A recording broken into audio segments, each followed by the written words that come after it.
Hey guys, tonight we're taking a trip back to the 19th century. Picture yourself in a bustling, gaslit city London or Paris or Vienna. The air is thick with coal smoke and the clatter of horse-drawn carriages on cobblestone. And somewhere, in the heart of this magnificent, grimy metropolis, a grand opera house is opening its doors for the evening.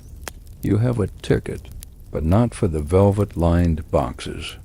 No, you're headed for the cheap seats, a place so high up, so far from the stage, that it has its own special name, Paradise. But as you'll soon discover, this paradise has a dark side. In fact, you probably won't survive this little excursion into history, at least not with your pocket watch or your respiratory health intact. It was, to put it mildly, a bit of an occupational hazard for the budget-conscious culture lover.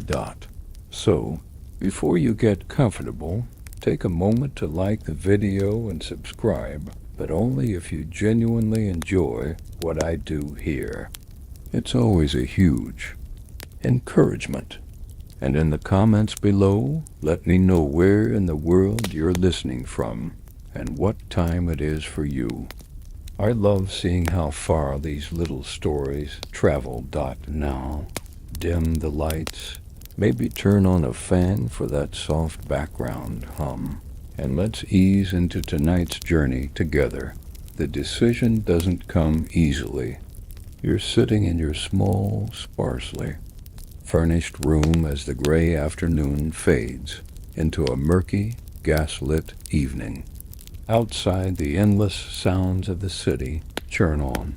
The distant cry of a street vendor selling roasted chestnuts, the rumble of a heavy dray cart, the sharp clang of a blacksmith's hammer from a nearby workshop. Your day of labor is done, and a familiar exhaustion has settled deep into your bones. The air in your room is cool and carries the faint, ever-present scent of damp wool and boiled cabbage. In your pocket you can feel the few coins you have, left to last you until the end of the week. They don't feel like much. They feel like a handful of cheap meals, a bit of extra coal for the grate, or something else. Today you saw a poster pasted to a brick wall. Its bold letters announcing the Grand Opera, a new work by a composer whose name is on everyone's lips. It's the talk of the city, from the drawing rooms of the wealthy to the public houses of the working class. To attend the opera is to participate in the single greatest cultural event of your time. It's a spectacle of music, drama, and emotion on a scale that is otherwise unimaginable in a world without cinema or television. This is the 19th century, equivalent of a blockbuster movie premiere and a major league sports final, all rolled into one glittering, slightly overwhelming package. The thought is tempting, terribly tempting. It's a flicker of color and sound in a life that is often monotonous and gray. But then there's the cost. You pull the coins from your pocket and lay them on the small wooden table. You count them again, pushing them into little piles. You do the mental arithmetic, a calculation that has become second nature. One ticket, even for the worst seat in the entire house, a spot so high up it's rumored you can touch the ceiling, will cost you nearly a full day's wages. It's a night of soaring arias versus several days of not-so-soaring potatoes and bread. It's a significant sacrifice. Your neighbor, a man who works at the docks, scoffs at the very idea. Pay to watch a bunch of folks screeching in a language you don't understand? I'd rather have a pint and a pie, he'd said just yesterday. And he has a point. It's not entirely rational. But the pull of the opera is not about rationality. It's about escapism. It's about being for a few hours in the same room as greatness. It's about hearing music so powerful it might just rearrange your soul a little, even if you're hearing it from a mile away, acoustically speaking. Historians still argue whether the creation of these cheap upper galleries was a genuine attempt to democratize culture for the masses, or if it was merely a clever business strategy to monetize every last square inch of the building, while safely containing the lower classes far away from the delicate sensibilities of the rich. You don't think about it in such grand terms. You just know that a door has been opened to you, however narrow, and you have the choice to step through it. You think about the people you'll be sharing the space with up there. It's a known fact that the Gods, as the highest gallery is called, is a magnet for a certain type of crowd. It's not just for aspiring clerks and poor students like yourself, but for anyone who can scrape together the entrance fee. It's a place where a little bit of rowdiness is expected. A friend who went last month told you he'd spent the entire third act worrying about a man next to him who seemed more interested in the contents of his coat pocket than in the soprano's tragic demise. It's a bit of a gamble, not just financially, but personally. A common superstition holds that you should never go on a Friday, as the pickpockets are out in full force after payday, a quirky bit of urban folklore you can't quite shake. Tonight is a Tuesday, which feels marginally safer, if not exactly blessed. You look at the coins again. The music calls to you. The desire to see something beautiful, something grand and intentionally created to stir the human heart, wins out. Over the practicalities, the potatoes can wait. You sweep the coins back into your hand, their metallic chill a confirmation of your decision. You will go. You stand up and smooth down your coat, which is your only coat. You check your reflection in the small, warped piece of mirror hanging on the wall. Your face looks tired, but your eyes hold a new spark of anticipation. For one night, you will not just be a cog in the city's great machine. You will be a patron of the arts. A very, very high-up patron with a terrible view and questionable company, but a patron nonetheless. The journey to the opera house is next, and you know it will be its own small adventure before the main event even begins. You pull on your worn woolen cap, take a deep breath of the room's relatively clean air for the last time, and step out of your small flat into the echoing gloom of the stairwell. The steps are steep and uneven, worn into shallow bowls by the endless tread of tenants. The air here is immediately thicker, smelling of stale cooking odors from a dozen different households, all mingling into a single, unidentifiable, and vaguely sad aroma. You descend carefully, your hand trailing along the grimy, damp wall for balance. The main door of the tenement building groans open, and you are immediately plunged into the full, bracing reality of the city at night. Your street is not one of the grand boulevards.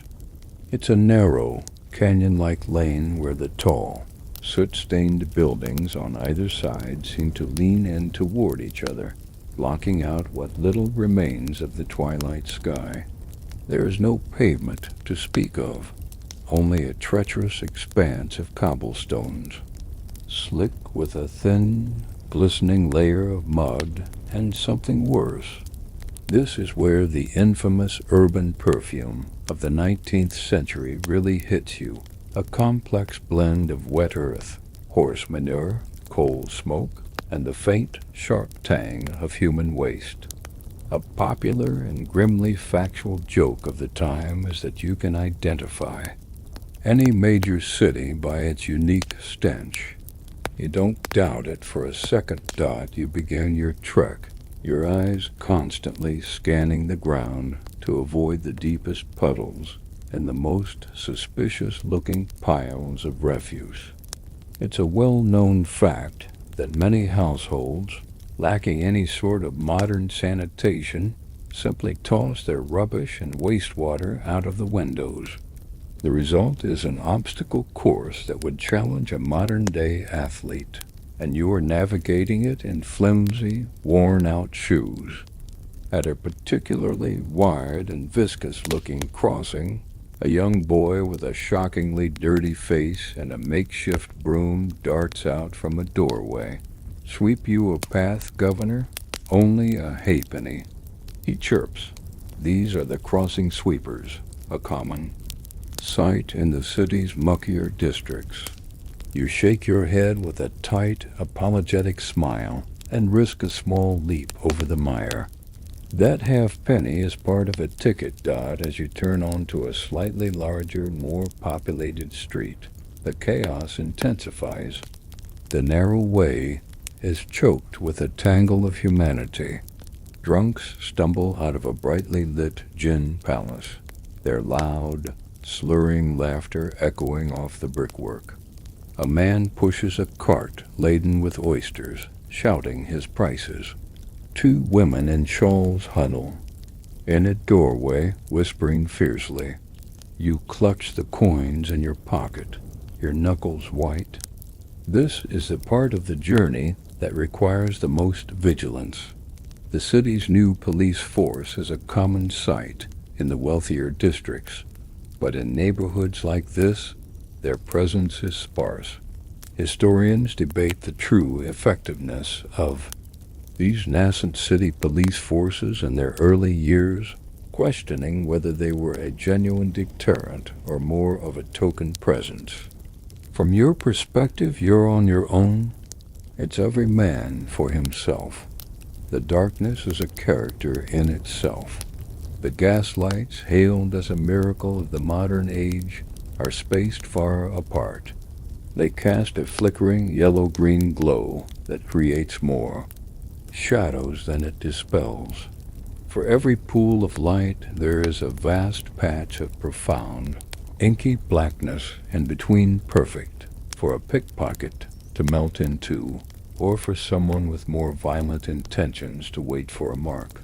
You find yourself walking faster as you pass these dark zones, your heart thumping a little harder. The gaslight is less for public safety and more for public reassurance, a sort of decorative nod to the idea of progress while leaving you to deal with the fine print of getting home in one piece. You feel a jostle from behind, and you spin around, your hand tightening on your money, but it's just a hurried delivery boy, his face a pale blur as he rushes past. You let out a breath you didn't realize you were holding. It's a constant, low-grade tension, this journey. It's a physical and mental tax you must pay before the opera even begins. The wealthy, you muse, don't have this problem. They glide through these same streets inside handsome, well-sprung carriages, insulated from the mud, the smells, and the people by wood, leather, and glass. They arrive refreshed and unsoiled, ready for an evening of leisure. You will arrive. You'll arrive. Finally, you see it. At the far end of a long, wide street, the opera house blazes with light. It's a behemoth of stone and glass, every window glowing, torches flanking its grand main entrance. It looks like a magical palace dropped into the middle of the grimy, struggling city. It seems impossibly clean, impossibly ordered. It pulls you forward, a beacon of the beauty you decided was worth the price of potatoes and the risk of the journey. Your pace quickens, your weariness momentarily forgotten. You're almost there, but you know you won't be using that grand, torch-lit entrance. Your path leads elsewhere, around to the side, to a much smaller, much humbler door, the designated gateway for the patrons of paradise. The closer you get to the opera house, the more the atmosphere changes.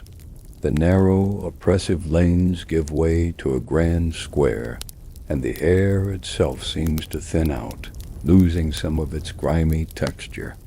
Here, the gaslights are more numerous, casting a brilliant, almost festive glow over the scene.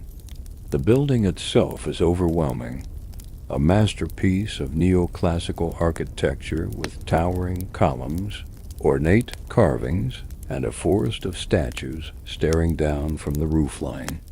It's a physical declaration of cultural and financial power, designed to awe and intimidate in equal measure. A well-known historical fact is that many of these grand 19th century opera houses, like the Palais Garnier in Paris, were deliberately built as part of massive urban renewal projects, meant to showcase the city's and the nation's prestige. They weren't just buildings, they were statements. Carriages are pulling up one after another in a slow, elegant procession. Liveried footmen leap down to open the doors, and the city's elite emerge. The men are in crisp evening dress, with black tailcoats and starched white shirts. The women are visions in silk and satin, their gowns rustling, jewels at their throats and in their hair, catching the gaslight and shattering it into 1,000 tiny sparks. The sound is different here, too, not the harsh clamor of your neighborhood, but a softer, more refined murmur of polite greetings, the gentle clinking of harnesses, and the dignified clip-clop of well-groomed horses. You slow your pace, becoming an observer on the edge of a world that feels 1,000,000 miles from your own. You are close enough to see the details, but you are not part of the picture. You feel a surge of something complicated, part awe, part resentment, part simple curiosity. It's one thing to know that this level of wealth exists. It's another to see it on such blatant display. You pull your thin coat a little tighter around yourself, suddenly conscious of its worn cuffs and the faint but persistent smell of coal smoke that clings to it. You are, in this context, entirely invisible. Or worse, you are visible in a way you don't want to be, as someone who clearly does not belong, and the building's design reinforces this feeling with ruthless efficiency. You follow the curve of the massive stone wall, leaving the glittering main entrance behind. The crowd thins out, the brilliant light fades, and the sounds of the wealthy patrons recede.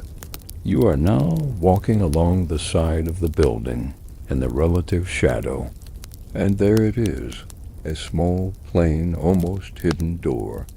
There is no red carpet here, no line of footmen, just a single, bored-looking attendant standing beside an unadorned archway.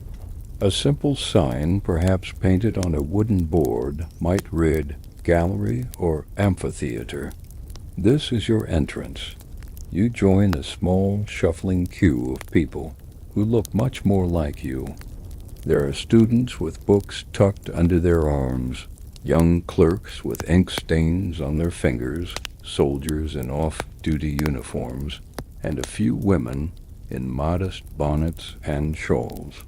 The mood here is not one of elegant anticipation, but of hurried, slightly anxious necessity. Everyone clutches their ticket money tightly. There's a quiet understanding among you. You are all here for the same reason, and you have all been funneled to the same place, far from the prying eyes of your social betters. This segregation wasn't just a matter of ticket price. It was a deliberate architectural choice. Historians of social architecture note that these separate entrances were a critical feature, ensuring that different classes would not have to mix, even for a moment, in the lobbies or on the grand staircases. The rich paid for the opera, but they also paid for exclusivity. The attendant is a gruff, imposing figure who scrutinizes each person with a weary, judgmental eye. He's not here to welcome you. He's here to contain you. As you reach the front, you hand over your coins. He counts them quickly, his fingers, deft and practiced, and then shoves a small paper token into your hand. Top floor. Keep moving, he grunts, barely making eye contact. There's no enjoy the show, no polite smile. The transaction is as cold and functional as buying a loaf of bread. You step through the doorway and are immediately met not with a grand, carpeted space, but with a stark, narrow, and poorly lit corridor. The walls are bare stone or cheap plaster, and the floor is scuffed wood or cold flagstones. The air is already close and smells of damp and unwashed bodies. There's a quirky but telling tidbit from the era. Some theater owners would burn incense or cheap perfume in these corridors to try and mask the smells, a practice that often resulted in a sickeningly sweet and sour aroma that was arguably worse than the original. Tonight, there is no such luxury. There is only the raw, human scent of the crowd being funneled into the building's service entrance. Ahead of you, you see it, the beginning of a staircase. It doesn't sweep grandly upwards. It spirals tightly, almost secretively, into the darkness above. Your journey isn't over. In fact, the most physically demanding part has just begun. The staircase is your new reality. It's not just a way to get from one floor to another. It's an ordeal, a vertical gauntlet designed with maximum efficiency and minimum comfort in mind. The moment you step onto the first tread, you are part of a human river, a slow, dense, upward-flowing current of bodies. The stairwell is narrow, so narrow that your shoulders almost brush the grimy walls on either side. There's no room to pass, no place to pause and catch your breath. You are locked into the pace of the person in front of you and pushed along by the person behind. The light is terrible. A single, weak gas jet flickers every other landing, casting long, dancing shadows that make it difficult to judge the height of the steps. The stairs themselves are made of wood, and they are worn, slick, and uneven. You have to place your feet carefully, your hand constantly trailing along the rough, cold plaster of the wall for a bit of stability. The air, which was already close in the corridor below, grows heavier and warmer with every step you take. You are climbing through the collective heat and exhaled breath of hundreds of people packed into a tight, enclosed space. You climb and climb. The staircase seems endless, coiling upwards, like the inside of a seashell. You pass a landing and think, surely this must be it. But no, the stairs continue their relentless spiral into the gloom. You lose track of how many flights you've ascended. Your legs, already tired from your walk across town, begin to ache with a deep, burning sensation. Your breath comes in, short, sharp pants. You can hear the similar labored breathing of those around you, a chorus of quiet suffering. It's a joke, but a grimly accurate one, that the cheap seats should come with a complimentary glass of water at the top, though of course they do not. This exhausting climb was a universal experience for the poor theater goer. It led to the popular nickname for the top gallery in many European countries. Les Paradis in French or the Gods in English. The name is a piece of classic gallows humor. On the one hand, it suggests you are high up, almost in the heavens. On the other, it implies that the climb to get there is so arduous that you might just die on the way and meet your maker. It's a perfect, bittersweet encapsulation of the experience. As you ascend, you start to hear the sounds of the opera house proper, but they are muffled and distant. You can hear the faint, elegant murmur of the patrons in the lower lobbies, the swelling strains of the orchestra warming up. The sounds filter through the thick stone walls as if coming from another world, a tantalizing reminder of the grand event that is happening just out of reach. Here, in your vertical tunnel, the only soundtrack is the shuffle of feet, the heavy breathing, and the occasional muttered curse as someone stumbles. Historians still argue about the precise social dynamics of these stairwells. Were they merely functional, or were they a deliberate tool of social control, a way to physically exhaust the lower classes before they even reach their seats, perhaps making them less likely to cause a disturbance? It's a compelling, if slightly conspiratorial, thought. As you pause for a half-second to wipe a bead of sweat from your brow, you certainly feel like you're being processed, not welcomed. You pass a small barred window, no bigger than a book. You catch a momentary glimpse of the outside world, of the city lights far, far below. The perspective is dizzying. It's the first real indication of just how high you've climbed.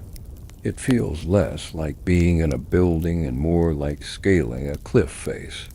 A quirky architectural feature in some older theaters was the vomitorium, a passageway designed for large numbers of people to exit rapidly. But these were typically for the main seating areas. For you, there is no quick exit design. There is only this one tortuous path, both in and out. The thought of descending these same stairs in a rush with hundreds of other people is, for a moment, more terrifying than the climb itself. Finally, you see a change ahead. The endless spiral gives way to a short, straight corridor, and at the end of it, an archway through which a brighter, warmer light is spilling. You can hear the sounds of a large, noisy crowd. A wave of relief washes over you. This is it. This must be the entrance to paradise. You muster a final burst of energy and push forward, moving with the crowd through the archway and into the highest, cheapest, and most notorious section of the 19th century opera house.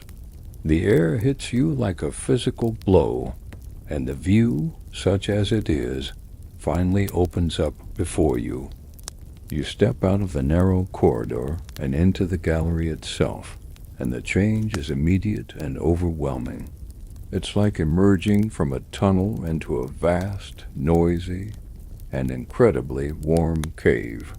The air hits you first a solid wall of it, thick, with the heat of hundreds of tightly packed bodies, scented with sweat, damp wool, cheap tobacco, and the faint, sweetish smell of gin. The sound is a low, rumbling roar, a constant hum of conversation, shuffling feet, and impatient coughs that fills the enormous, vaulted space right up to the painted dome high above you. This is paradise. The gallery is a huge bowl-shaped amphitheater tucked into the very eaves of the opera house. The seating is not made of individual chairs, but of long, continuous wooden benches arranged in steeply tiered rows. The rake is so severe it feels less like a balcony and more like a cliffside. You have to watch your footing as you edge your way along a narrow walkway, looking for a space. There are no reserved spots up here. Seating is a chaotic free-for-all, a game of first come, first squeezed. You spot a small gap between a large man in a sailor's jersey and a family with 3 noisy children, and you slide into it, your hips pressed firmly against your new neighbors on either side. The concept of personal space, it seems, has not yet been invented, or at least it hasn't made the long climb up to the cheap seats now that you're perched. You lean forward slightly to take in the view, or what passes for a view. From this height, the scale of the opera house is breathtaking, but the stage itself is almost comically remote. It's a tiny, brightly lit rectangle in a vast sea of darkness and distance. The performers, when they eventually appear, will be little more than colorful, gesturing miniatures.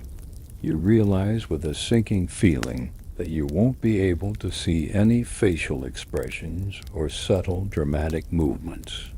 You're so far away, you're essentially here to listen to a live radio play with the occasional risk of vertigo. The most impressive thing you can see from here is not the stage, but the famous grand chandelier hanging in the center of the auditorium. It's a universe of crystal and gaslight, dangling far below you, a glittering sun around which the more expensive patrons orbit. The bench you're sitting on is an instrument of slow torture. It's hard, unforgiving wood, and it has no back. To sit upright for the next 3 hours will be an exercise in core strength you didn't know you possessed. Already, a dull ache is beginning to settle in your lower back.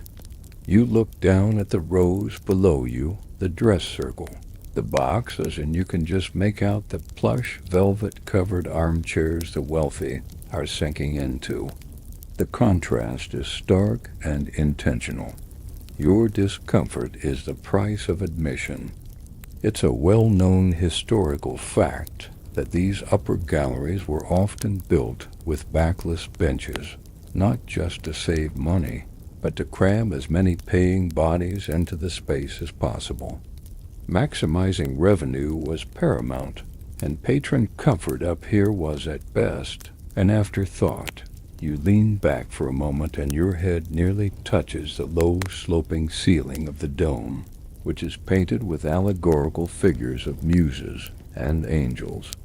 They seem to be floating in a painted sky, and from this proximity you can see the cracks in the plaster and the water stains in the corners. It's a quirky, disillusioning detail, the grand illusion of art, fraying at the edges where only the poor can see it. Architectural historians still debate whether the extreme angle of these galleries was a clever acoustical choice designed to funnel sound upwards, or simply the most economical way to stack a maximum number of people into a structurally challenging part of the building. Either way, it makes you feel precarious, as if a sudden jolt could send the entire row tumbling forward. Someone next to you cracks open a bag of roasted nuts, and the smell joins the already complex symphony of odors. People are treating this less like a temple of high art and more like a public park, and from here, high in the gods, you have a god's eye view of everything.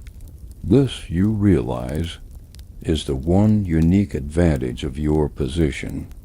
You can see it all, the magnificent sweep of the architecture, the entire social hierarchy of the city laid out below you in concentric circles of wealth.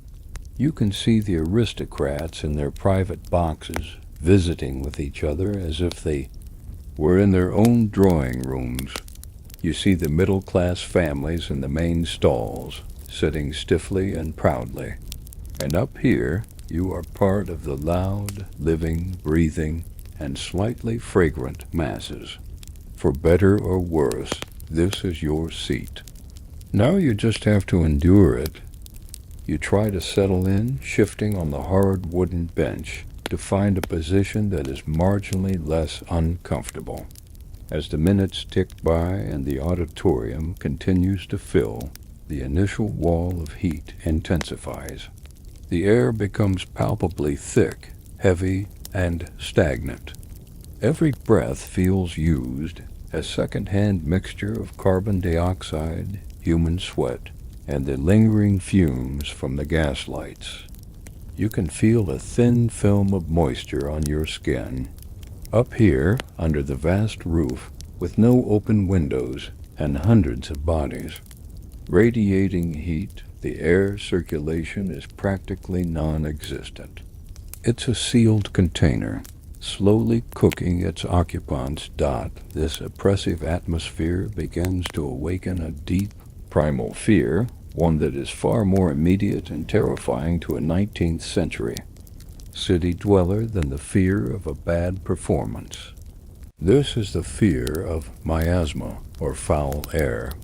The prevailing medical theory of your time, though soon to be supplanted by germ theory, is that diseases like cholera, typhus, and the great killer tuberculosis are spread not by microscopic organisms, but by bad smells and poisonous vapors rising from decaying matter. A place that smells bad is, by definition, a place that is dangerous to your health. And this gallery, you realize with a dawning horror, smells very bad. Every cough that racks the body of the man a few feet away sends a fresh jolt of anxiety through you. Tuberculosis, or consumption, as it's commonly called, is the plague of your era. It is a slow, wasting death that has touched nearly every family, rich or poor. The image of the consumptive artist, pale and feverish, coughing delicately into a handkerchief, is a romantic cliché in novels and on the stage. But the reality is grim, unpoetic, and terrifyingly common.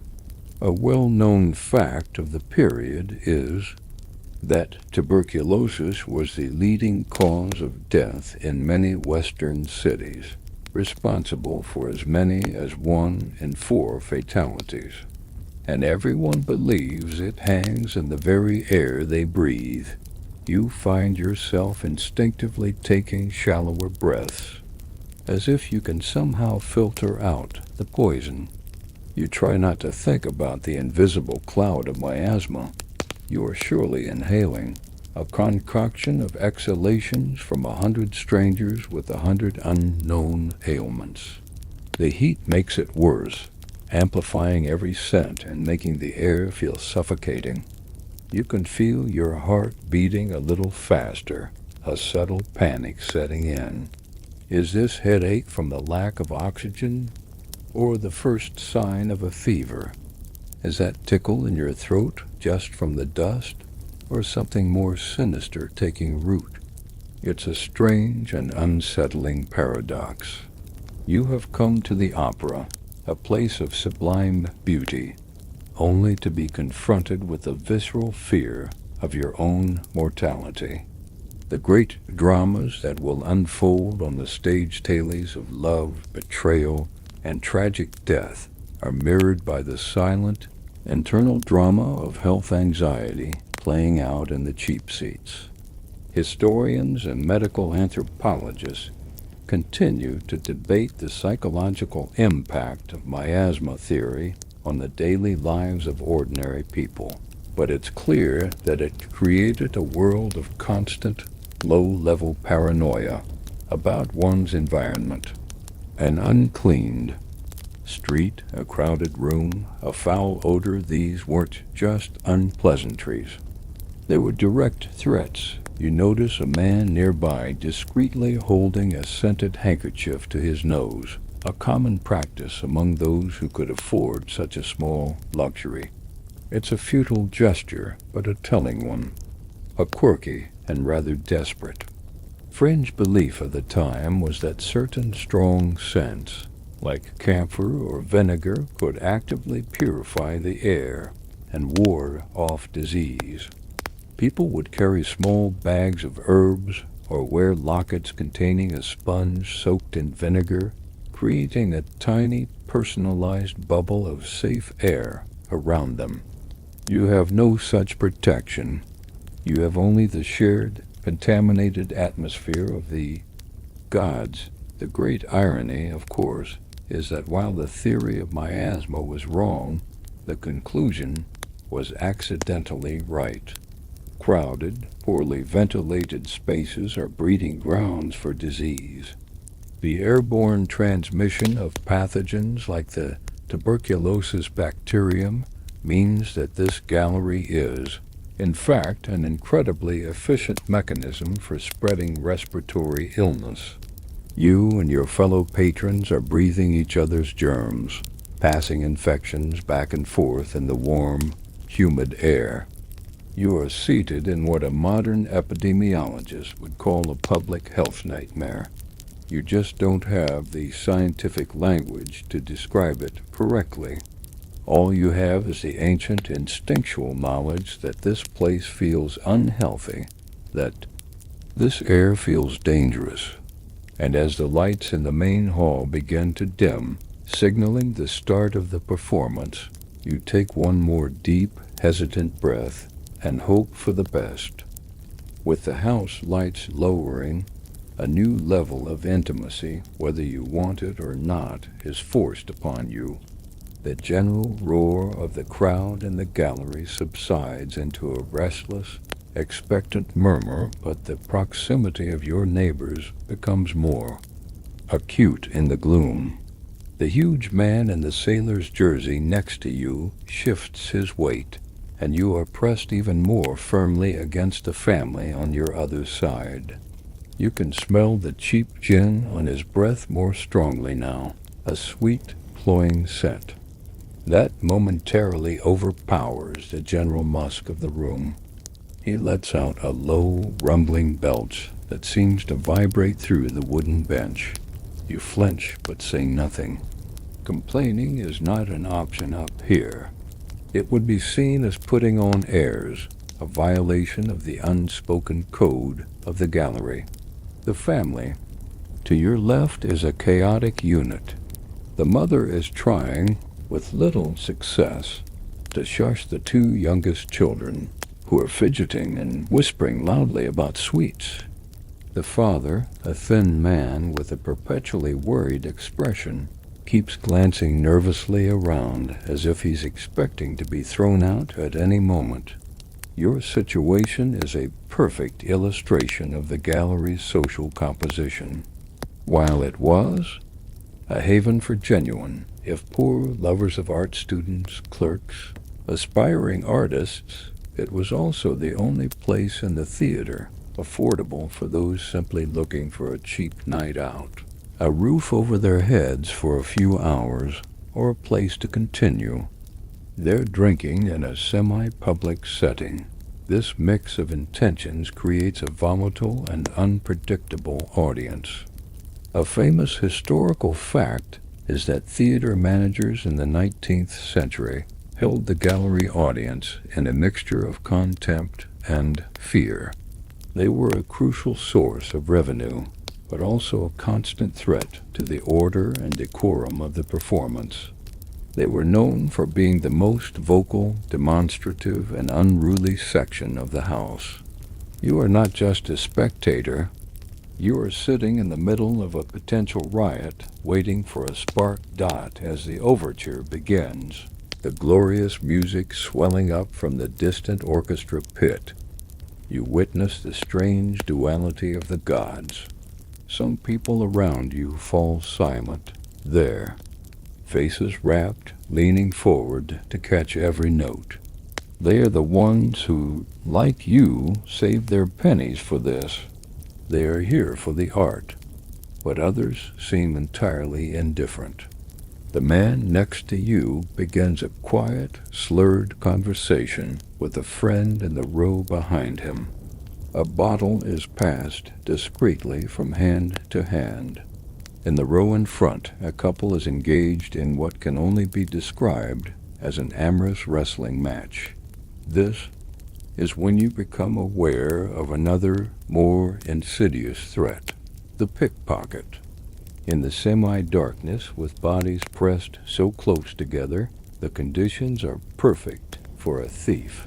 You subtly shift your position, trying to ensure the pocket with your few remaining coins is inaccessible. You remember the stories. A friend's father had his silver watch lifted at the theater, a family heirloom gone in a moment of distraction during a particularly loud chorus. These weren't just opportunistic amateurs. Organized gangs of pickpockets, known as whiz mobs in the slang of the day, often worked the galleries. It's a quirky, if unnerving, piece of criminal history. One would distract the mark, perhaps by feigning a coughing fit or starting a loud argument, while another would deftly empty his pockets. You scan the faces around you in the dim light, wondering if the man staring blankly at the stage is truly absorbed in the music, or is, in fact, sizing up his neighbors. The scholarly debate on this topic revolves around whether the upper galleries were truly dangerous, crime-ridden dens, or if their reputation was exaggerated by middle-class commentators who were quick to demonize the poor. The truth, as is often the case, likely lies somewhere in between.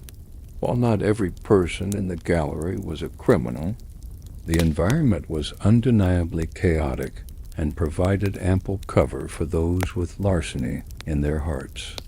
The lack of formal security, remember the lone, grumpy attendant at the door, meant that once you were up here, you were largely on your own, policed only by the loose, informal rules of the crowd itself.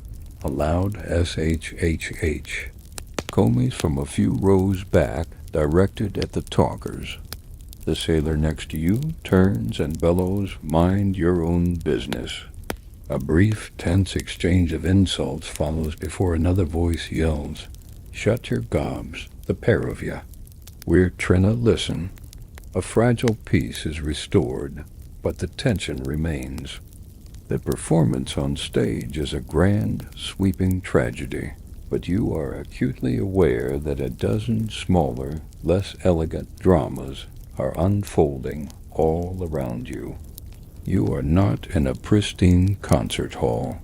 You are in a crowded, volatile, and slightly dodgy public house that just happens to have a very expensive opera providing the background music. Your focus is split. One part of your brain tries to follow the soaring soprano, while the other remains on high alert, a silent sentry guarding your pocket and your personal space.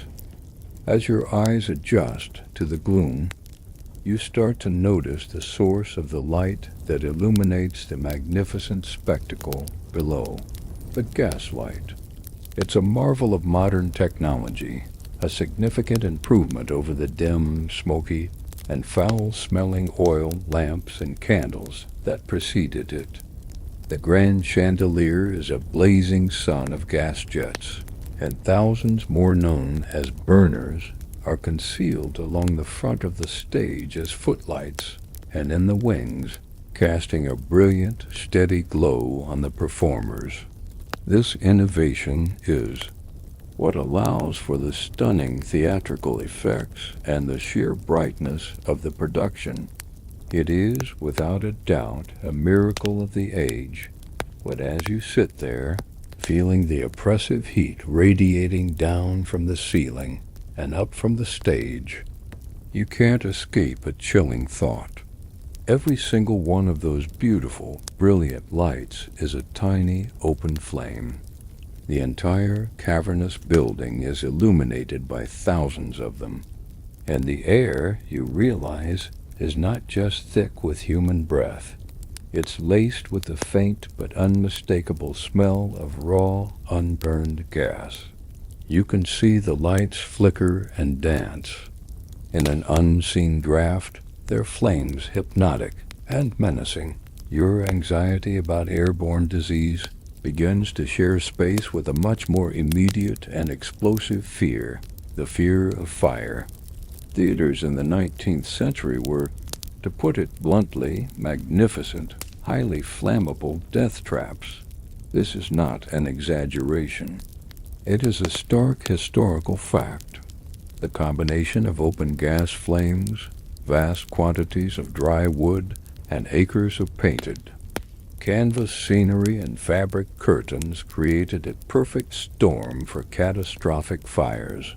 A stray spark, a faulty gas valve, a bit of scenery brushing against a hot burner, any of these could turn this temple of art into a raging inferno in a matter of minutes.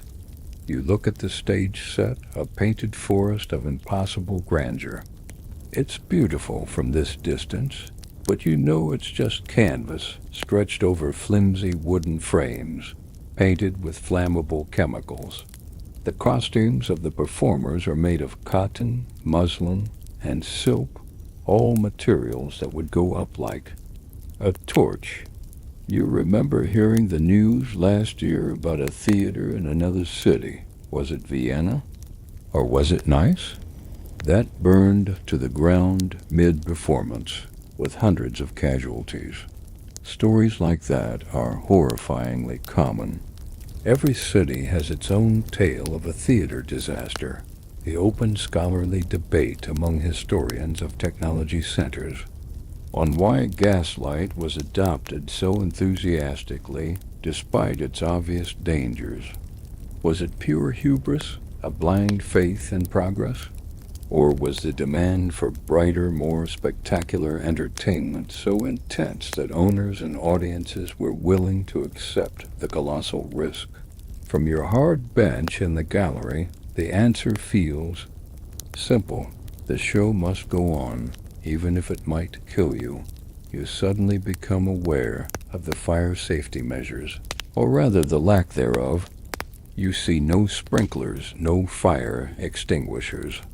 Those technologies are in their infancy and certainly not installed here. The primary method of firefighting at the time was the fire curtain, a heavy asbestos-laced screen that could be lowered to separate the stage from the auditorium. It was a good idea in theory, but often failed in practice, jamming in its tracks or being lowered too late. You scan the proscenium arch for any sign of it, but you can't be sure. Even if it worked, it would only protect the audience from a fire that started on stage. It would do nothing for a fire that started in the auditorium or in the labyrinth of corridors and gas pipes honeycombing the building. Achoo, the labyrinth of building. Quirky and frankly terrifying tidbit of theater history is the use of limelight. This was the 19th century equivalent of a spotlight, created by heating a block of calcium oxide, quicklime, to incandescence with an oxyhydrogen flame.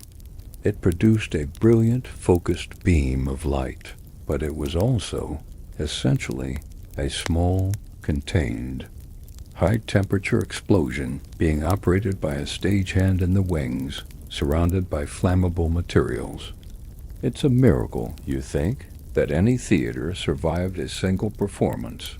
Your gaze drifts back up to the low ceiling, just above your head. You think about the network of metal pipes feeding gas to all these burners running through the walls. And over your head, a leak, a crack, a buildup of explosive gas in a confined space. The possibilities are dizzying. And then your mind returns to the single, narrow, winding staircase you climbed to get here. The thought of that single-file passage becoming a chimney for smoke and flames, of hundreds of panicked people trying to flee down those treacherous steps in the dark, is a vision straight out of a nightmare. Suddenly the drama on stage seems very distant and unimportant. The real drama is the silent, high-stakes gamble that everyone in the building has taken tonight. A gamble that this particular combination of flame, gas, and wood will, for one more night, remain stable. The opera is now in full swing. The plot, a convoluted tale of a cursed jester, a doomed daughter, and a licentious duke, is unfolding far below. The music is undeniably powerful. Even from this distance, the soaring choruses and heart-wrenching arias have an emotional weight that transcends the poor acoustics. The sound that reaches you up here is thin and slightly unbalanced. The booming bass notes and the percussion are clear enough, but the more delicate orchestral textures and the finer points of the vocal performances are lost on their long journey to the ceiling. It's like listening to a grand symphony through a tin can, but you soon realize that the performance on the stage is only half the show. The other half is happening all around you, in the crowded, restless, and highly opinionated cheap seats. The gallery has its own unique, unwritten script, and the audience is not a passive recipient of the art. It is an active and often disruptive. Participant Dot, the man in the sailor jersey, now several swigs into his bottle, has decided he is a music critic. After a particularly famous and difficult aria by the tenor, which earns a smattering of polite applause from the lower tiers, he lets out a thunderous bravo that echoes through the hall, followed by a piercing whistle. A moment later, when the soprano sings a passage he apparently dislikes, he makes a sound somewhere between a groan and a raspberry. This is not unusual. The gallery audience was famously, and often brutally, honest. A well-known historical fact is that performers and even composers lived in genuine fear of the gallery's verdict. A performance could be made or broken by their reception. A chorus of boos and hisses from the gods could sink a new opera on its opening night. You see a group of students a few rows down who have clearly come prepared. They have the libretto, the printed text of the opera, and are following, along their heads bent together, whispering and pointing. They are the connoisseurs, the true fans. Their intense focus is a stark contrast to the couple in front of you, who have now abandoned all pretense of watching the stage and are deep in a hushed, heated argument. Their angry whispers are more compelling than the Duke's plotting on stage. This is the central tension of the gallery experience, the battle between the art and the people. You are constantly being pulled in two directions. You try to lose yourself in the music, to let the tragic story sweep you away. But then someone drops a bottle and it rolls with an agonizingly loud clatter down 3 tiers of benches. Or a baby starts crying, a thin, wailing sound that cuts through the richest orchestral swell. Or a heated debate about a missed note erupts between 2 self-proclaimed experts behind you. Historians still argue whether this active, vocal participation from the gallery was a sign of a more engaged and democratic cultural life, or simply a reflection of the era's less rigid rules of public decorum. Were these outbursts a form of genuine critical engagement, or just bad manners amplified by cheap gin? Looking around, you suspect it's a bit of both. The passion is real, whether it's for the music or for the argument. A quirky tidbit of 19th century audience behavior was the practice of throwing things from the gallery. While not an every-night occurrence, it wasn't unheard of for displeased patrons to shower the stage or even the expensive seats below with fruit, nutshells, or paper. It was the ultimate expression of disapproval. You eye the man next to you and feel a small measure of relief that his bag of nuts appears to be empty. The Duke on stage is attempting to seduce the jester's daughter in her humble home. It's a moment of high drama and exquisite music. Your attention is fully on the stage, trying to absorb the beauty of it. And then a fight breaks out. It's 2 rows behind you, a sudden explosion of loud, angry voices, and the sound of a scuffle. It's not about the opera.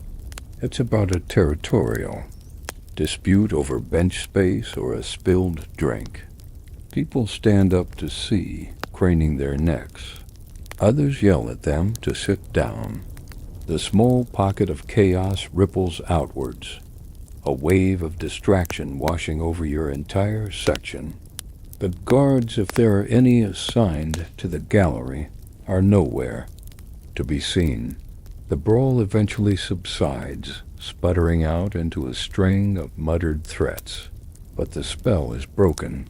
The delicate, beautiful moment on stage has been irrevocably lost, drowned out by the petty squabbles of the gods. You sigh, a quiet, weary sound. You paid for an opera, but you've been given a circus, and the main event is the audience itself. The act concludes with a thunderous, tragic chord from the orchestra. The great, heavy curtain sweeps across the stage, and the house lights slowly begin to rise, signaling the start of the first intermission. A collective sigh of relief seems to pass through the gallery. It's not relief from the dramatic tension on stage, but from the physical tension of sitting ramrod straight on a backless bench for over an hour. Immediately, the space erupts into motion and noise. The low roar of conversation returns, louder, this time as everyone begins to dissect what they've just heard and seen. It's as if a switch has been flipped. Bodies previously locked in place are now twisting, stretching, and standing. The man next to you gets up, stepping clumsily over your feet without a word of apology, and pushes his way towards the exit corridor, presumably in search of more gin or a primitive latrine. The brief vacancy he leaves is a small, welcome pocket of air and space, a momentary reprieve before someone else inevitably claims it. Down below, you can see the well-heeled patrons of the stalls and boxes rising gracefully. They begin to move in elegant, unhurried streams towards the grand lobbies and foyers. You know what awaits them there: spacious, lavishly decorated rooms with high ceilings, plush carpets, and perhaps even a refreshment stand selling lemonade or wine. They will stroll, they will mingle, they will greet acquaintances with polite nods and quiet conversation. Their intermission is a civilized, comfortable extension of the evening's social ritual. Your intermission is different. There is no grand foyer for the patrons of paradise. The designated lobby for your class is the same narrow, stuffy corridor you came through earlier, which is now impossibly crowded. A few brave souls are attempting to push their way back towards the stairwell, but it's a slow, salmon-like struggle against the current of people pressing in. Most, like you, choose to stay put. The only way to stretch your legs is to stand up in your cramped spot, jiggling from foot to foot and trying not to step on your neighbors. The air, which was already dreadful, seems to curdle during the intermission. With everyone standing and talking, the heat and humidity spike. It becomes a hot human soup. This is when the vendors appear. These are not official theater employees in neat uniforms, but enterprising individuals who has somehow gained access to the gallery.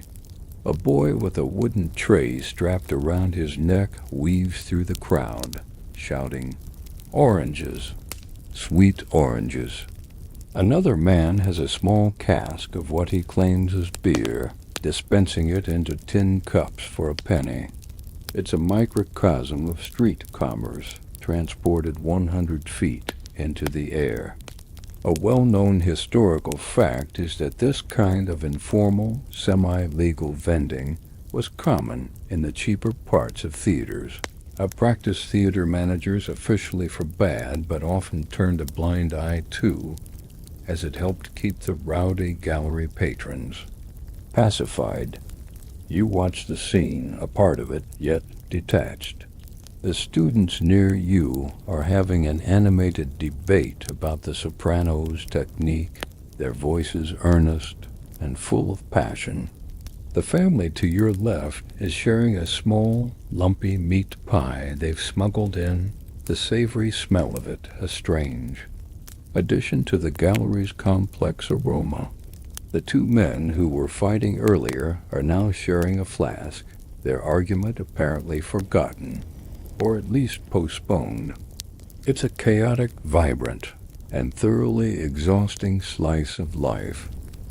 Historians who study the social history of leisure often debate the function of these class-segregated intermissions. Were they merely a practical matter of crowd control, or did they serve a deeper purpose in reinforcing social boundaries, ensuring that the elite could enjoy their leisure without having to rub shoulders literally with the unwashed masses? Watching the scene here and comparing it to the graceful promenade below, the answer seems painfully obvious. It's a deliberate architectural sorting of the social order. You see a quirky and slightly sad spectacle.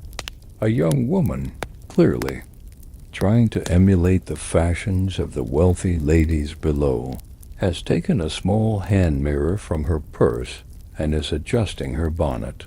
She smooths her cheap dress and bites her lips to make them redder. It's a small, poignant act of aspiration. In a place designed to remind her of her station, her quiet ritual is a silent protest against the hard bench, the foul air, and the ignominy of the side door entrance. You choose not to brave the crush of the corridor. Instead, you remain in your spot, leaning against the grimy back wall, which is now cool and damp against your shoulder blades. You close your eyes for a moment, trying to tune out the noise and let the music you just heard settle in your mind. But it's difficult. The intermission in the gods is not a restful pause. It's a continuation of the evening's central challenge, enduring the environment long enough to experience the art. A bell rings somewhere in the distance, a faint, tinny sound signaling the end of the interval. People begin to shuffle back to their places, and you brace yourself for Act 2. As the audience resettles and a hush falls in anticipation of the second act, you become aware of a new set of sensations. It's not the heat or the smell, but something more structural. The building itself seems to be communicating with you. When the large man from the sailor's jersey returns to his seat next to you, the entire wooden tier you're on gives a distinct groan and sags slightly under the renewed weight. You feel the movement through the soles of your feet and the hard surface of the bench.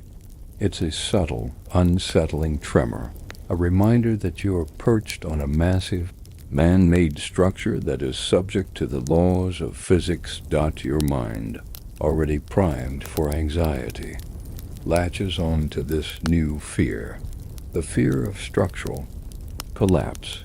It's not an irrational phobia.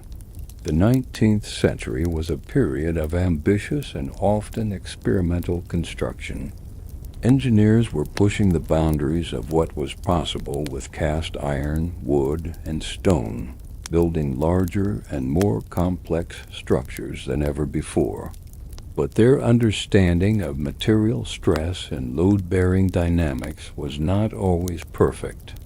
The history of the era is littered with tales of bridges that buckled, factories that crumbled, and, yes, theaters that fell down. You lean forward slightly, peering over the edge into the dizzying void below. The gallery you are in is a marvel of cantilevered construction, a huge, heavy wing of wood and plaster extending far out over the main auditorium with what seems like very little visible support. From your vantage point, it feels like you are suspended in midair. What is holding all of this up? What is stopping this entire jam-packed section from simply shearing off the wall and plunging into the expensive seats below? You try to push the thought away, but it lingers, a cold knot in your stomach, a sudden, loud noise from the stage, a clash of cymbals in the orchestra, makes the whole gallery vibrate. You feel it in your teeth. A woman near you lets out a small, nervous gasp. You are not the only one thinking it. This collective anxiety was a real and documented part of the 19th century theater experience. A well-known historical fact is the 1828 disaster at the Brunswick Theatre in London, where the newly built iron roof collapsed, killing more than a dozen people. Events like this entered the public consciousness and fueled a deep-seated mistrust of large, crowded public buildings.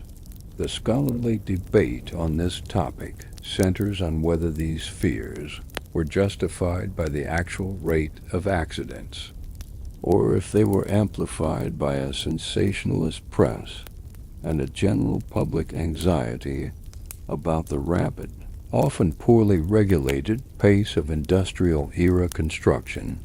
While catastrophic collapses were not a daily event, they happened just often enough to make the fear credible.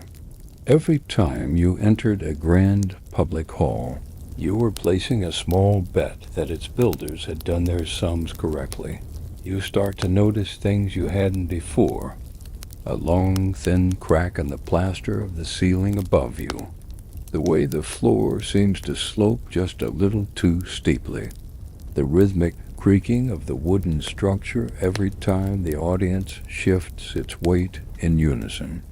The opera house, which seemed a symbol of permanence and grandeur from the outside, now feels fragile, temporary, and precarious.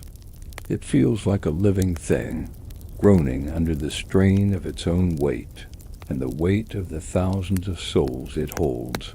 There's a quirky and rather morbid theatrical superstition from the period. It was considered bad luck to be seated directly under the grand chandelier.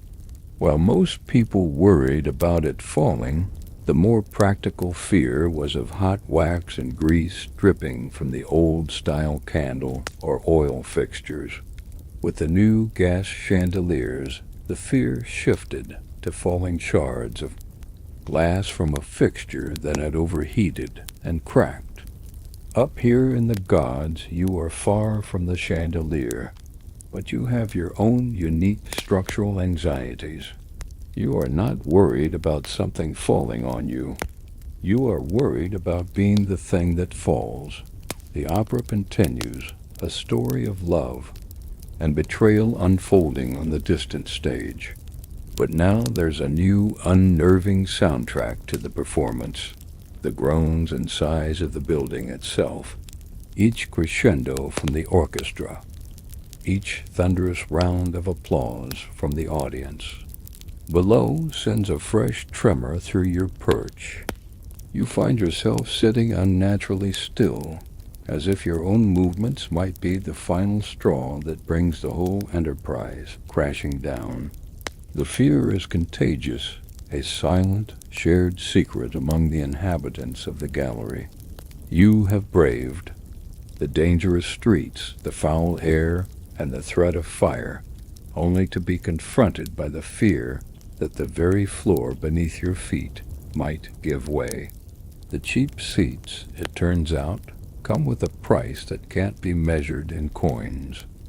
As the second act progresses, you find your attention drifting away from the stage and the creaking structure and down towards the sea of wealthy patrons below. From your high perch, you have an unparalleled, almost anthropological view of the ruling class at leisure. You watch them in their natural habitat, and as you do, you begin to feel the most intangible but heaviest burden of the evening, the weight of their social judgment. You can't hear what they're saying, of course, but you can see their behavior. In the private boxes that line the auditorium like a string of pearls, the opera is often treated as background entertainment for a social gathering. You see groups of them turning their backs to the stage entirely, engaged in animated conversation. Ladies fan themselves languidly, their heads tilted towards a neighbor, sharing a piece of gossip. Men stand at the back of the box, arms crossed, surveying the house as much as the stage. They are not just here to see the performance, they are here to be seen. A well-known historical fact is that owning or renting a box at the opera was a primary status symbol for the newly rich industrial and financial elite of the 19th century. It was the ultimate public declaration of one's arrival in high society. Occasionally, you see one of them raise a pair of opera glasses, but they are not always pointed at the stage. Sometimes they sweep across the auditorium, scanning the other boxes in a silent, mutual inspection of fashion and status. And sometimes you see the glasses tilt upwards, towards the dim, crowded haze of the gallery. Towards you. When it happens, it's a strange, unnerving sensation. You see a glint of light reflecting off a lens from a box far below. Someone is looking at you, or at least at your section. You don't know what they see. Do they see a mass of undifferentiated poor people? Do they see a dangerous, unpredictable mob? Or do they see anything at all, just a curiosity, like a tourist peering into the cage of a strange animal at the zoological gardens? You feel a hot flush of self-consciousness. You are suddenly aware again of your worn coat, of the unruliness of the crowd around you, of the sheer, unbridgeable gulf between their world and yours. The judgment is not just in their gaze, but in the very design of the space. The theater is a machine for reinforcing social hierarchy. The best sound, the best sights, the plushest seats, the easiest access, all are reserved for those at the bottom. The worst of everything is given to you. At the top, the message is clear. Your presence is tolerated, but not valued. You are here on their terms, kept at a safe, sanitary distance. Historians and sociologists still debate the psychological effects of this rigid, spatial segregation on the working classes. Did it breed resentment and fuel class consciousness? Or did it lead to a kind of resigned acceptance of the social order? For you, in this moment, it feels like a quiet, simmering humiliation. It's the feeling of being looked down on, both literally and figuratively. It transforms your cheap ticket from a simple economic transaction into a symbol of your social standing. There is a quirky, almost comical, aspect to this social observation. From your high vantage point, you can see things the patrons below cannot. You can see the toupee on the balding head of a famous industrialist. You can see a society grande dame sneak a yawn behind her fan during a particularly long aria. You can see a young couple in a dark corner of the stalls holding hands, hidden from the view of their chaperones, but in plain sight to the gods. These small, humanizing details make them seem less like formidable titans and more like ordinary people playing a part. But it does little to lessen the sting of the overall social structure they represent. A gentleman in a box directly opposite. Your section has had his opera glasses trained on the gallery for what feels like an eternity. He is not even trying to be discreet. He is simply staring. The sailor next to you notices, and with a belligerent glare he makes a rude, unmistakable gesture in the man's direction. The man in the box lowers his glasses with a start, a faint look of shock or distaste on his face before turning his attention back to the stage. It's a tiny, silent act of rebellion, a brief clash between the top and the bottom of the social pyramid. For a moment, you feel a surge of solidarity with your loud, uncouth neighbor. He may be a drunk and a lout, but he is refusing to be a passive object of scorn. He is, in his own crude way, pushing back against the weight of their judgment. And you, sitting silently beside him, feel a small, guilty thrill. The third act begins, and the plot on stage intensifies. The jester's daughter has been abducted and taken to the Duke's palace. The jester himself, unaware of the Duke's treachery, is entertaining the courtiers, his heart breaking beneath. His clown's motley. It's a moment of profound pathos, designed to wring every drop of emotion from the audience. The music swells, a mixture of jaunty courtliness and deep, underlying menace. But a new and more urgent drama is about to erupt, not on the stage, but in the seats around you. It starts, as these things often do, with something small. A man in. The row in front of you stands up, blocking the view for a dozen people behind him. He's not looking at the stage. He's looking for someone, his head scanning the rows. A voice from behind you shouts, "Sit down, you idiot." The man turns, his face a mask of anger in the dim light. "Someone's pinched me purse." He yells, his voice cracking with panic and fury. The accusation hangs in the hot, dense air. Immediately, the fragile social contract of the gallery shatters. The quiet murmuring and occasional coughing are replaced by a wave of alarm and suspicion. People around the accuser instinctively shrink away, while also craning their necks to see the commotion. The man who lost his purse points a shaking finger at a figure slinking away towards the exit corridor. It was him. That one in the gray cap. Stop him. What happens next is a blur of motion and sound. A few men, perhaps motivated by civic duty, or simply the thrill of the chase, jump up and try to block the alleged thief's path. Others, wanting no part in the violence, try to scramble out of the way. The result is a chaotic logjam of bodies in the narrow aisle. There are shouts, curses, and the sound of a scuffle. The drama on stage, with its costumed tragedy and soaring music, is completely overwhelmed.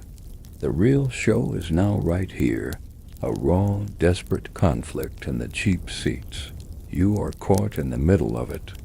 The surge of the crowd pushes your row forward, and you have to brace your feet against the bench in front to keep from being shoved over. The family next to you is in a state of panic. The mother is trying to shield her children, her face pale with fear. This is the moment you have dreaded all evening. The latent volatility of the gallery has finally ignited. It is a well-established historical fact that 19th century audiences, particularly in the cheaper sections of the theater, could be incredibly volatile. The line between a vocal crowd and an angry mob was perilously thin. Food prices, political grievances, or an unpopular performer could all trigger a full-blown theater riot. The most famous of these was the Astor Place riot in New York in 1849, where a rivalry between two actors escalated into a massive, violent confrontation that left over 20 people dead. While your current situation is not on that scale, it springs from the same root: a crowded, disenfranchised group of people in a tense environment where a single spark can ignite a firestorm. The scuffle intensifies. You hear a sickening thud, followed by a cry of pain. From below, in the pristine world of the stalls and boxes, heads are turning. The disruption is now so loud that it cannot be ignored. You can see the flicker of their opera glasses, all pointed upwards, their faces a mixture of annoyance and alarm. The invisible wall between the classes has been breached by the sheer volume of the chaos. The animals in the cage are rattling their bars, and the respectable patrons are not pleased. Historians still debate the primary causes of these frequent disturbances. Were they driven by alcohol and a lack of decorum, as contemporary upper-class accounts claimed? Or were they a form of social protest, an outlet for the pent-up frustrations of a populace with very few avenues for political expression? Seeing the raw anger and desperation on the face of the man who lost his purse, perhaps his entire week's wages, you suspect it's a potent mix of both. His personal crisis has become a public spectacle and a catalyst for collective unrest. A quirky and rather grim piece of theater lore is that managers would sometimes plant their own plain-clothed guards or bouncers within the gallery to quickly and brutally suppress any trouble. Suddenly, two large, thuggish-looking men, who you hadn't noticed before, are pushing their way through the crowd with practiced efficiency. They grab the alleged thief and the man who was shouting and begin to forcibly drag them towards the exit. The crowd parts before them, a mixture of fear and respect in their silence. The immediate crisis is being contained, not by an appeal to order, but by the swift application of overwhelming force. The fight is over, but the air remains thick with adrenaline and resentment. The performance on stage seems a pale and distant fiction compared to the real, visceral drama you've just witnessed. The opera reaches its devastating conclusion. The jester is tricked into delivering his own daughter to her fate, and she dies tragically. The final notes hang in the air, filled with sorrow and despair, before the great curtain falls for the last time. For a moment, a stunned silence holds the entire auditorium, from the cheapest bench to the most expensive box. Then the applause begins, a polite, sustained clapping from the lower tiers. Up here in the gods, the reaction is more visceral. A wave of cathartic cheering, whistling, and stamping of feet washes down from the gallery.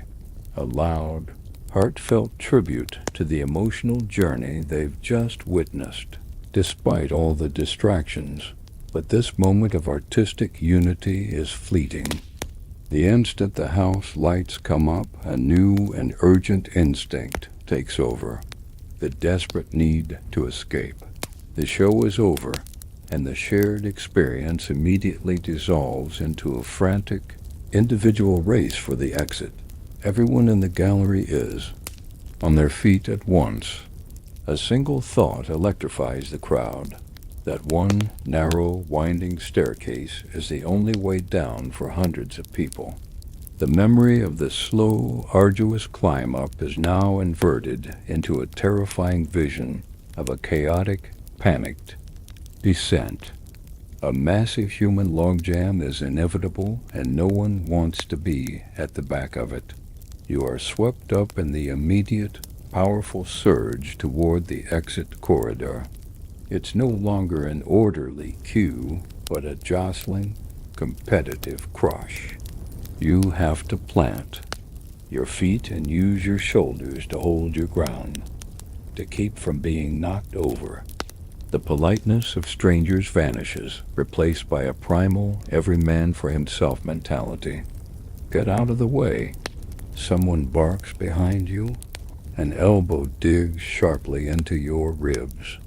The air is thick with the scent of sweat and anxiety.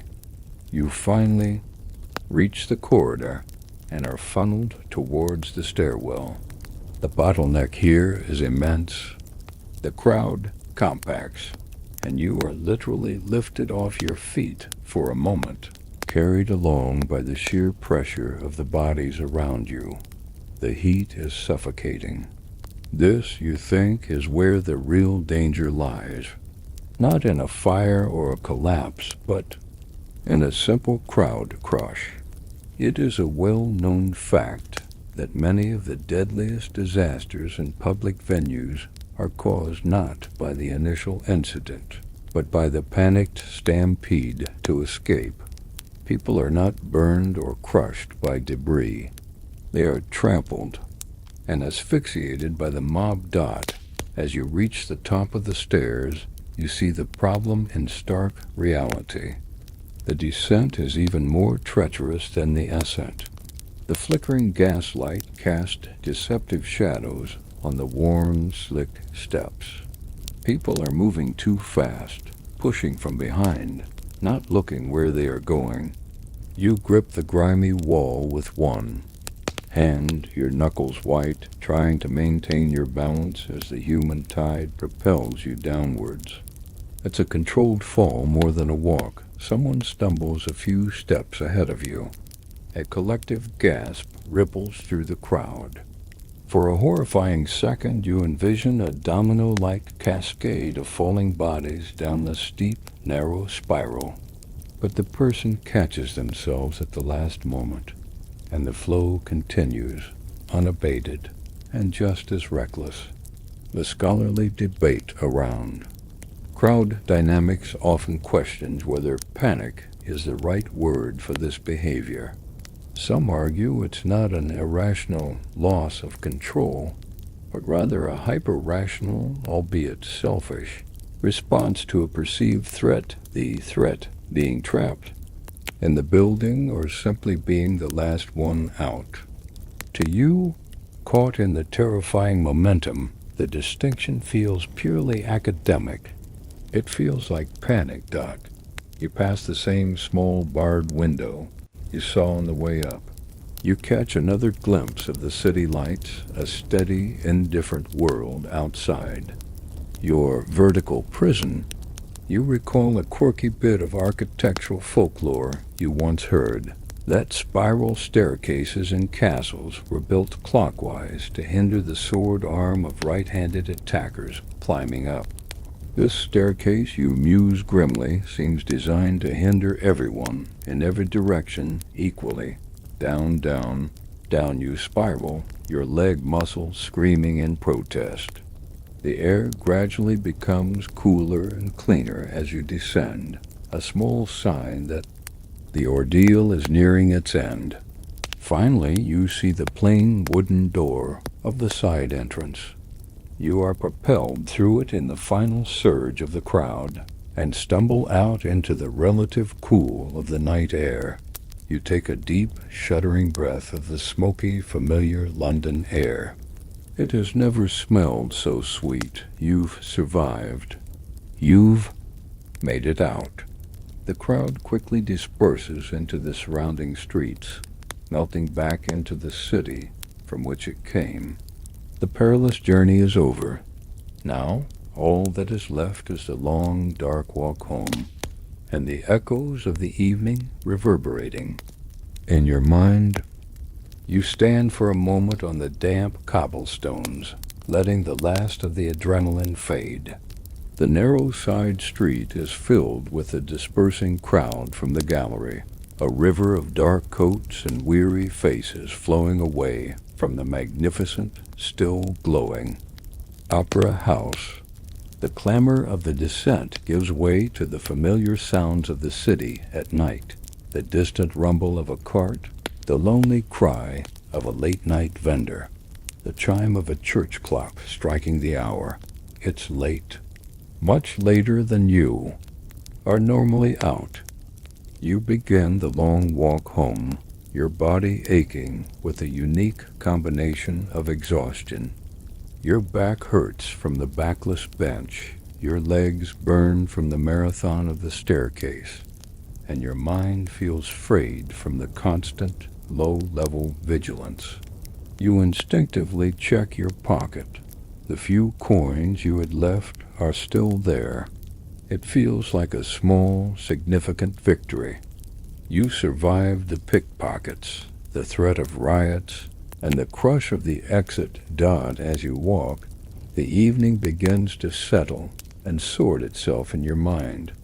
You weigh the costs against the rewards. The terror of the close air, the fear of fire, the unnerving groans of the building, the constant distractions from your unsavory neighbors, all of it was a formidable price to pay. It was an experience wrapped in a thick layer of anxiety. You think of the wealthy patrons now climbing into their comfortable carriages, their evening a seamless pleasure from start to finish. For them, the opera was an effortless diversion. For you, it was an ordeal to be endured. And yet, as you turn down a quieter street, away from the main thoroughfares, the music begins to return to you. Not the thin, tinny version you heard from your perch in the gods, but the memory of it, now idealized and pure in your mind. The soaring soprano's final, heartbreaking note, the jester's devastating cry of anguish, the powerful, inescapable pull of the orchestra's final chord. In the silence of your solitary walk, the art begins to scrub itself clean of the grime of the experience. The beauty, which you had to fight so hard to access, starts to shine through. This experience perfectly encapsulates a well-known historical fact about 19th century urban life. For the working poor, access to culture and leisure was almost always filtered through hardship and risk. Nothing came easy. A trip to a museum, a walk in a park, a night at the theater, each required a calculation of cost, time, and personal safety that was utterly foreign to the upper classes. Your evening was a testament to that reality. You reflect on the strange community of the gallery. The boorish sailor, the anxious family, the passionate students, the brawling men. You were all thrown together in that awful, precarious space.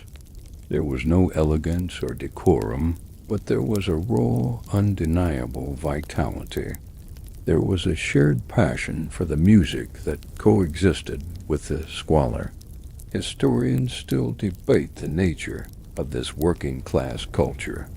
Was it a pale imitation of bourgeois high culture, or was it something distinct with its own rules, rituals, and values?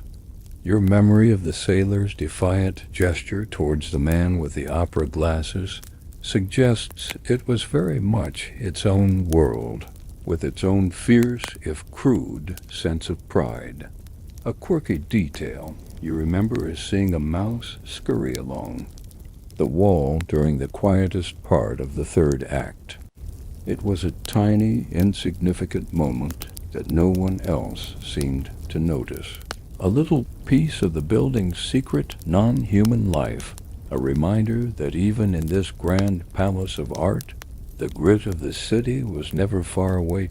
Was it worth it? Would you do it again? You're not sure. The memory of the physical discomfort and the pervasive fear is still too fresh. Perhaps in a week or a month, when your back has stopped aching and the anxieties have faded, you will remember only the music. You will only remember the feeling of being transported, however briefly, by the power of a human voice and a beautiful melody.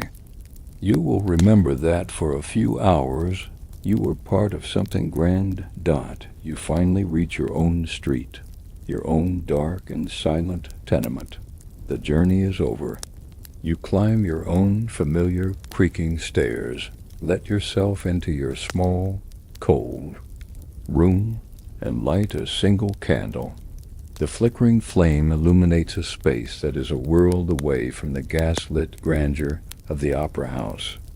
You sit on the edge of your narrow bed, the echoes of the evening still swirling. The fear was real. The risk was real. But the music, you decide, was real, too. And perhaps, just perhaps, that made it all worthwhile. The night has grown deep and quiet now. The clamor of the 19th century city has faded. The anxieties of the opera gallery have dissolved into the past, and all that remains is the soft, gentle stillness of your own room.